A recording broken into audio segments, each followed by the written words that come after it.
Fellow yarn enthusiasts. Welcome to this step-by-step knitting guide.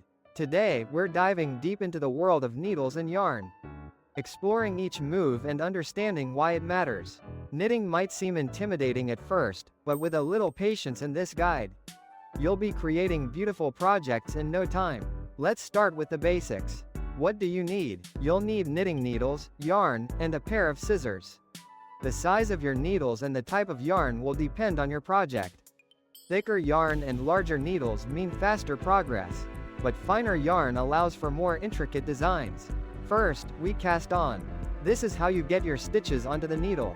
There are many cast-on methods, but the long tail cast-on is a popular choice for beginners. Start by leaving a long tail of yarn, about 3 times the width of your project. Make a slip knot, place it on your left needle, and tighten.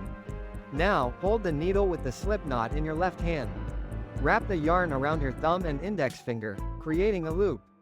Insert your right needle under the thumb loop. Grab the yarn, and pull it through. Drop the thumb loop, and you have your first cast-on stitch.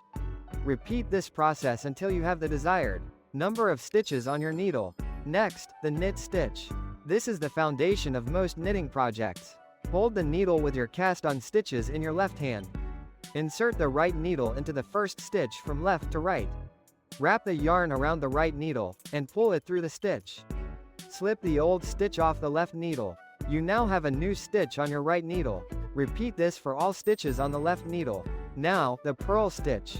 Turn your work around. The purl stitch creates a bumpy texture. Insert the right needle into the first stitch from right to left. Wrap the yarn around the right needle, and pull it through the stitch. Slip the old stitch off the left needle. Repeat this for all stitches. After each row of knit and purl stitches, you'll create stockinette stitch, a common pattern. Knit 1 row, then purl 1 row. This creates a fabric with a smooth right side and a textured wrong side. Garter stitch is another simple pattern. Knit every row. This creates a fabric with a ridged texture on both sides. Increasing and decreasing are essential techniques for shaping your projects.